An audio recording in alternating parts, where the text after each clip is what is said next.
What a great day to be talking about retirement topics here on Retiring Well. We're so happy you tuned in with us here, and we can't wait to share some amazing topics with you throughout the whole show. First, it's political season, so let's talk about where the presidential candidates stand on retirement. Looking at various things out there and kind of an interesting take on this from kind of that perspective of retirement. Then, looking at how to save for retirement without a 401k.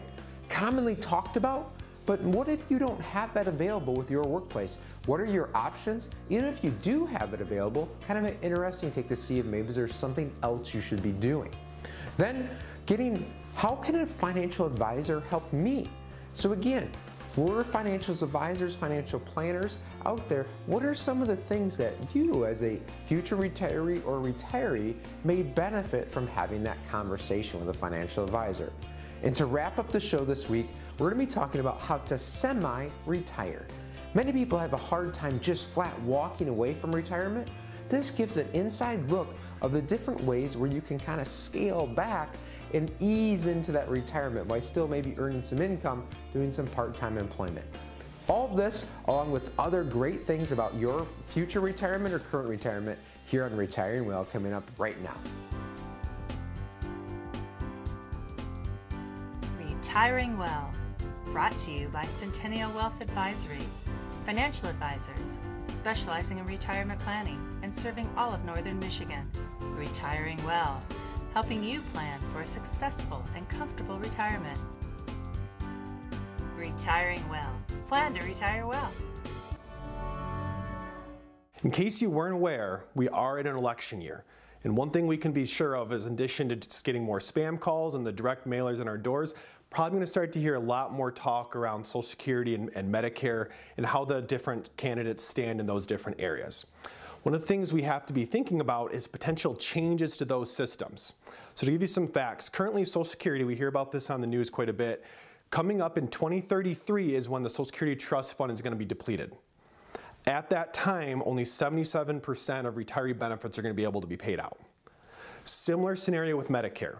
Running in 2031 is when that trust fund is going to be depleted, and only 89% of Part A costs will be able to be paid out. So when we look at those, well, how do we fix those two systems? It's similar conversation that we have around the U.S. debt. We can either increase our inflows or we can decrease our outflows, or some sort of combination of the two. When we start to look at the candidates, they have, as you'd expect, pretty different ideas on how we go fix this problem. So starting with Social Security.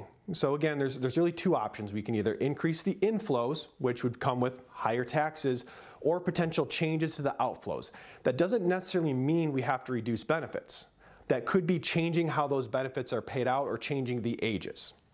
So when we look at overall kind of where the candidates stand, earlier this year in the State of the Union, Biden basically came out and said he doesn't want to change how benefits are paid out and he does not want to make changes to that full retirement age. But he is wanting to potentially make changes to how the taxes work for Social Security.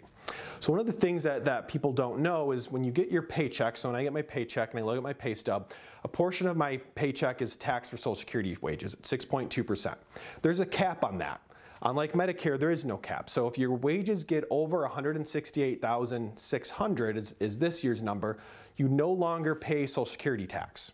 So it gets capped out at that level. So we'll get a lot of calls from some of our higher income clients, usually in the fall, hey, my net paycheck went up, what happened? And then we'll look at the pay stub and we'll look, oh, you maximize your Social Security wages. So one of the things that's being talked about is potentially removing that cap.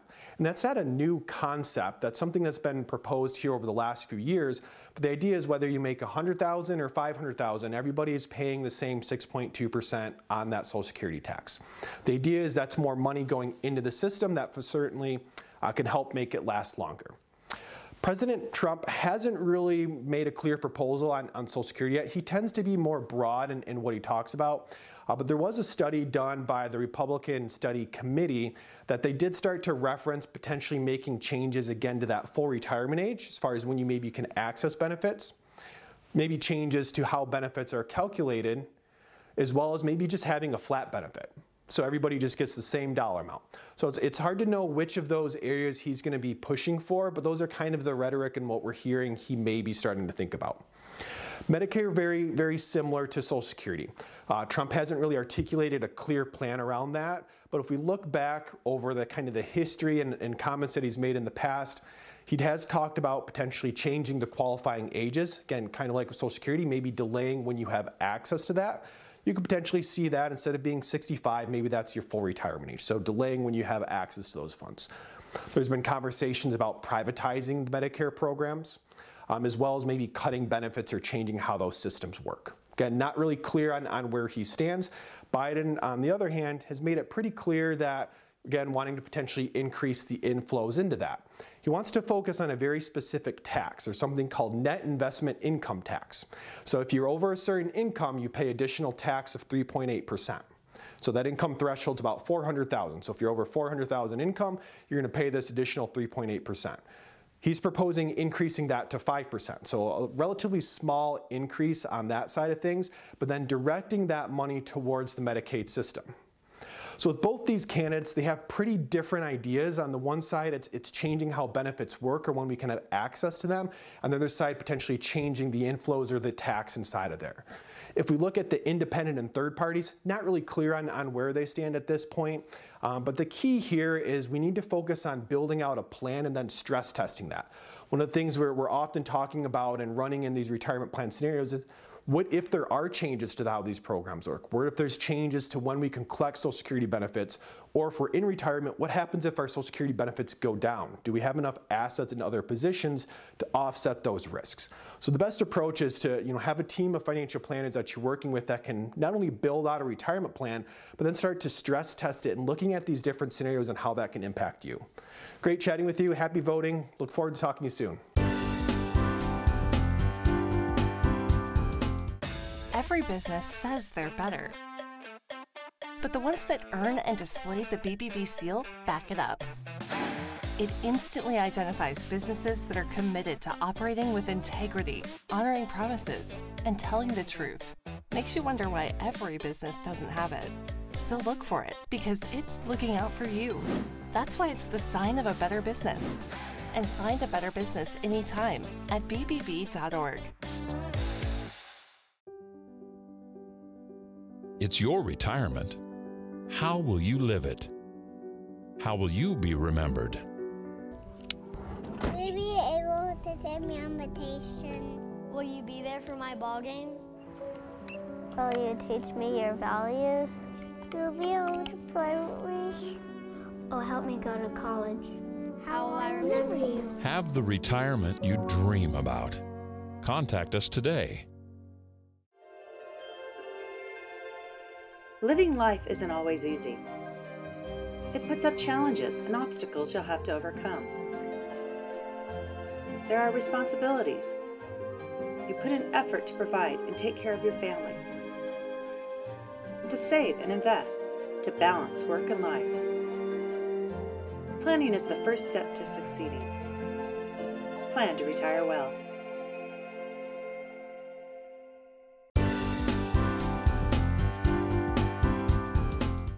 Ways to save for retirement without a 401k. Nowadays, I know a lot of us, we do have access to employer-sponsored plans like 401k, and these employers, they're making it a little bit easier to save for retirement, right? They're incentivizing us through the employer matches, where if you do 3% contributions, they'll match that and give you some free money and match and give you a 3% extra. Well, what about the people that don't have the luxury of having those 401ks or their employer-sponsored retirement plans?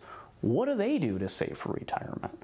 Let's talk about that today. Let's go over the various accounts that you can establish and use to save for retirement if you don't have that 401k. And also keep in the back of the mind that some of these accounts, even if you do have a 401k, there are other options that you can further your savings, if you have the means to increase the amount that you can have saved for retirement. So first off, to save for retirement without that 401k, Well, open up an IRA. It's called a traditional individual retirement account.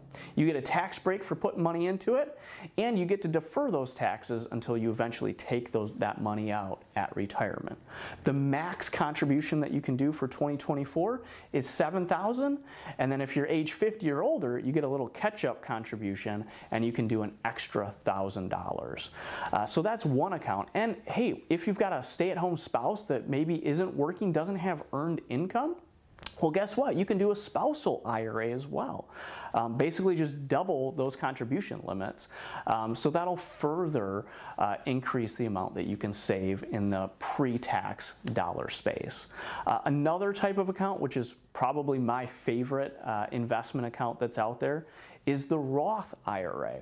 So what this account allows you to do is put money after tax into this account, and as long as the market cooperates, it's going to grow, and that money will grow tax-free, and when you take it out in retirement, it'll be tax-free as well. So I just love the tax benefits of that Roth account. Now you got to remember, if you have both an IRA and a Roth account, you can't contribute $7,000 or $8,000, depending on your age, to each IRA and Roth.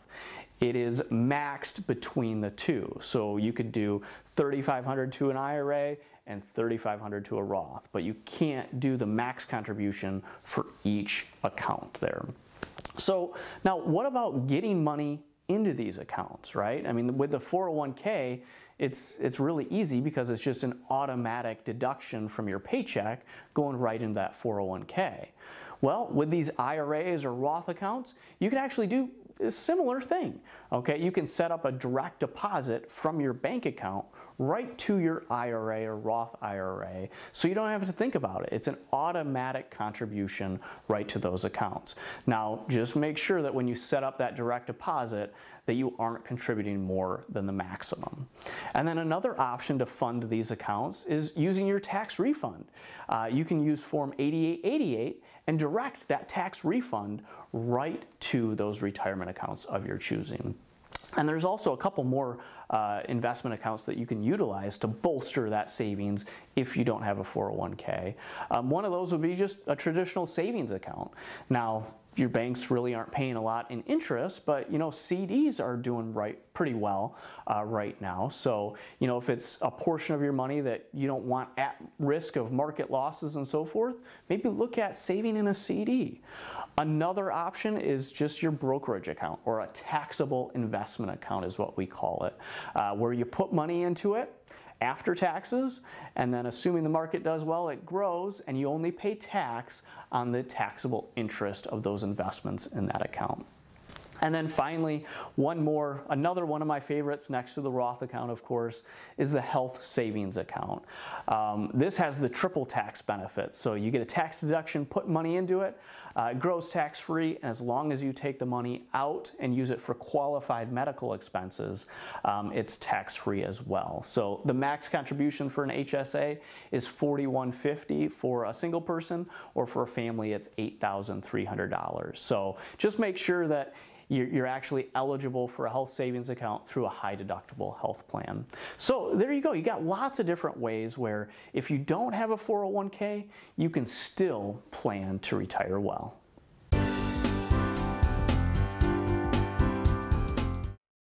Retirement, something you've likely dreamed about for many years. Maybe you're approaching it here very soon or just recently retired.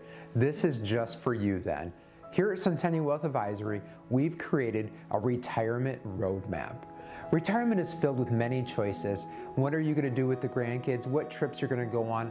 But first, we need to map out what this plan looks like. Where is the income going to come from?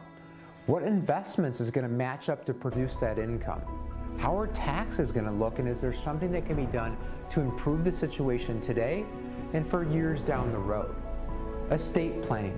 What happens when you're gone and you're not here? What would you like to see happen with your assets and your estate and all of your loved ones that are left behind? Healthcare. You know, all the different options that exist out there and how different levels of income may dictate how much you're paying for your healthcare.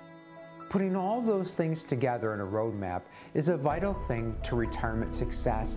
And not only that, but the confidence that you can go into that knowing you have a plan in place that allows you to enact all these dreams that you've had over the years.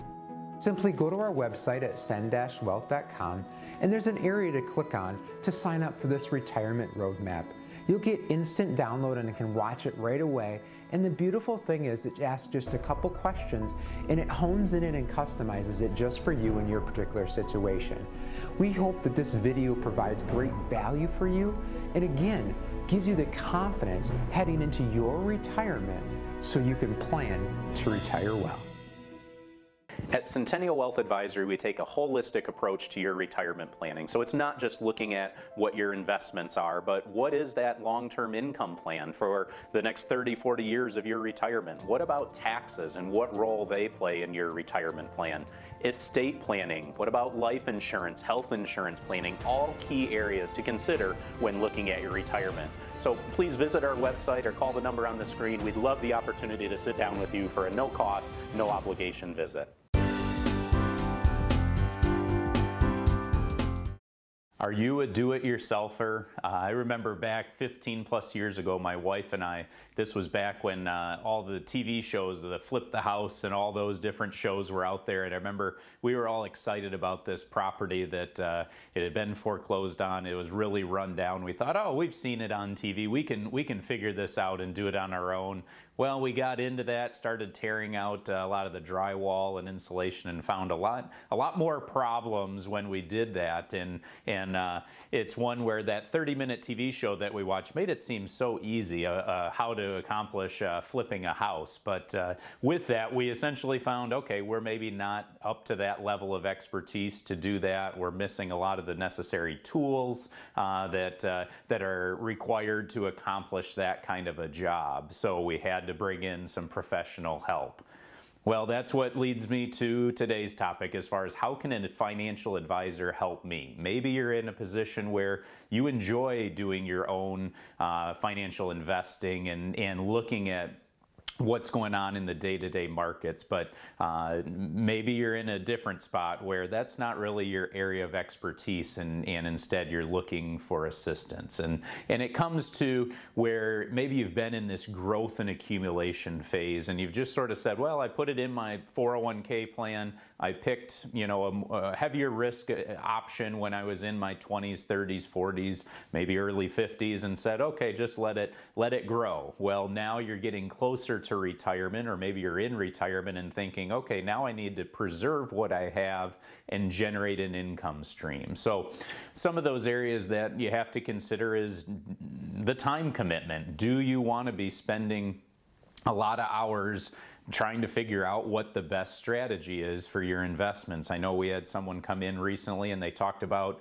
they were that do-it-yourselfer and said, well, yep, I get up and I'm watching the markets from pretty much 9 a.m. till 4 p.m. and just studying that and figuring out what adjustments I maybe want to make. And this individual spouse sort of said, yeah, if it's a bad day in the market, we don't spend a lot of time talking that night.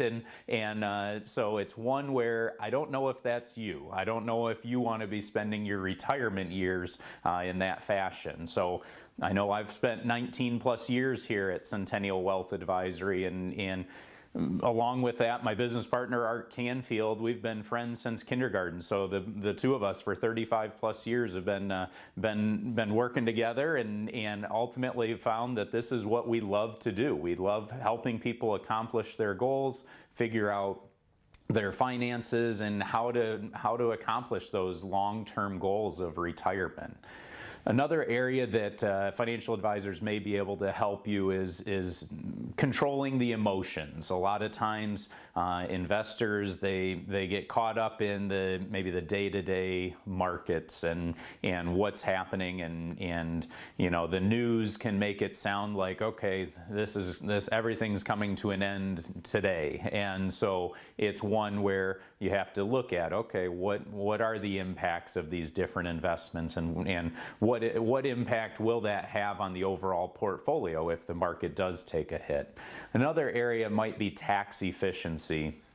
you know, think about how you're going to structure your income. Sadly, we've come across some folks that have said, well, yeah, I'm not paying any taxes now, and so I decided I'm going to take all my income from my Roth IRA, which is pretty much the reverse of how you may want to do it. You ideally may want to be structuring your income to keep your taxes to a minimum, but you also don't want to create a ticking tax time bomb where you're delaying all of your tax deferred assets till later in life, and then you'd get hit with a heavy cost.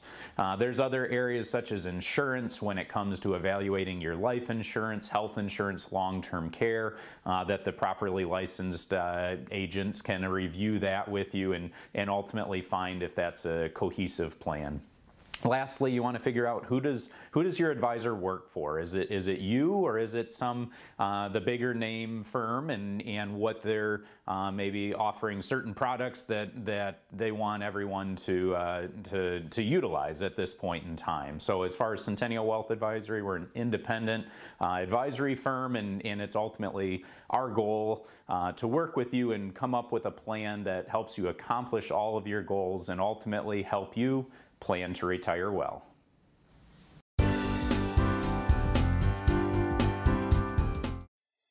Are you concerned about having enough savings to last through retirement? Studies have shown that outliving their money in retirement is the #1 concern of most retirees. Many don't know where to find answers to their questions. Centennial Wealth Advisory can help. We are financial professionals, fiduciaries specializing in retirement planning and serving all of Northern Michigan with offices in Traverse City, Gaylord, Petoskey, and Cadillac. Call us today to request your complimentary retirement income analysis. Your grandchildren are precious to you. They are your life. This is your time to have that special relationship. Taking care of yourself is taking care of them. Centennial Wealth Advisory is offering a free, no-obligation retirement review to make sure you don't run out of money during your retirement. Centennial Wealth Advisory. Your best is yet to come. Make the most of Social Security. Although Social Security isn't designed to cover all of your income needs, it's an important part of the retirement puzzle. Download our free booklet on the Social Security decisions at sin-wealth.com and learn how to optimize Social Security for your situation, why timing is so important when it comes to your benefits, ways to supplement your Social Security, and more. There is no cost and no obligation. Simply go to sin-wealth.com, scroll down, and click the download link to get your free booklet on the Social Security decisions.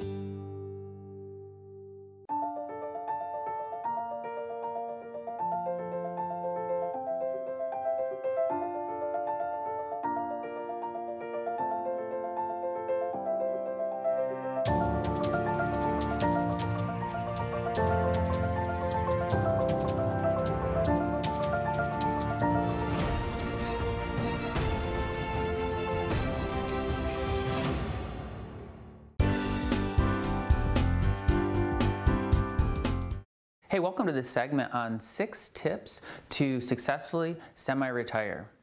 Hey, you might be sitting there feeling tired. You might be feeling stressed. You might be sick and tired of feeling tired and stressed. If that's you, maybe it's time to evaluate what your physical health is, what your mental health is, your spiritual health, maybe your financial health. Semi-retiring might give you that time to get the things that you care about most back in good order. So let's go through some tips that might be helpful as you evaluate if semi-retiring is in your future. The first thing is we need to make a plan. I love the quote from Benjamin Franklin. He said, if you fail to plan, then you are planning to fail.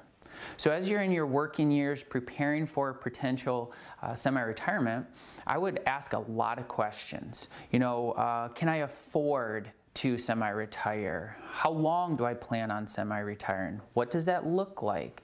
What is my budget gonna look like? What do I wanna do with those extra time? You know, how can I reduce my stress, reduce my hours, and still feel like I'm producing, you know, an entire career's worth of work and appreciating what you've learned. The next thing is to maybe reduce your financial footprint. This might be downsizing from a bigger house to a smaller house, or going to a condo.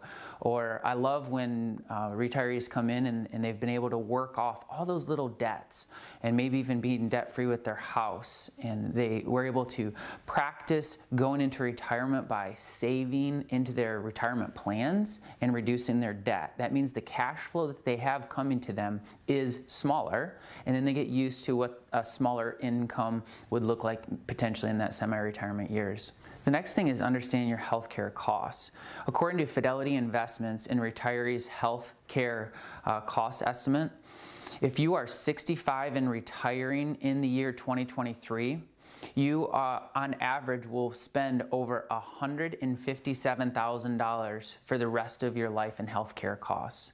You know, there's a misconception that just when you get to Medicare age that your healthcare is 100% free, and it's not, unfortunately. You know, you could be on the hook for dental, vision, maybe there's long-term care costs that are going to be in your future. So, you know, preparing for that and understanding what that cost would be. If you are retiring before 65, understanding that if you're losing your employer-sponsored healthcare plan, there are options out there, but there's going to be some different costs. And so just calculating that can give you some more sense of security as you make that decision. The next thing is maybe consider a bridge job. You know, this is something I highly encourage anybody that has spent a lifetime figuring stuff out through their work. You know, I heard it once that experience does not make you wiser, evaluated experience makes you wiser. And when I sit across the table from people that are close to retirement, the amount of wisdom that I get to steal from them is phenomenal.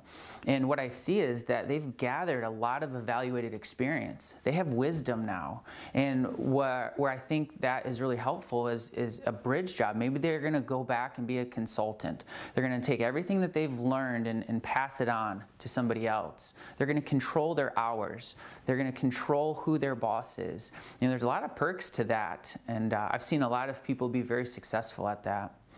The next thing that we want to talk about is factoring taxes. Okay, when are you retiring? How old are you when you start that semi-retirement? Are you under 59 and a half? Are you older than 59 and a half? Those age are important to understand. Maybe you're under 55 or older than 55. That plays in when it comes to the type of retirement account that you might be pulling. Because at the end of the day, you want to try to avoid your 10% early withdrawal penalty. Okay, and so there are some different ages that you want to be aware of. So maybe you go into this consulting gig and you now are on a 1099 income. Well, now we have to talk about quarterly estimated taxes and understand how that job is going to fit into your overall long-term tax plan. And then finally, I would suggest just be flexible. Semi-retirement might be a nebulous time for you where you just get to sit at a different pace and you get to evaluate the things in your life that you care about most and have the time and energy to get them in good order. You know, semi-retirement isn't always about working less, it's about working differently. And so I would challenge you to map out what a semi-retirement might look like and take that extra time and margin in your life to say, here's what I need to accomplish in order to make my life and the time that I have in it look different. Thank you so much for watching. I hope that was valuable.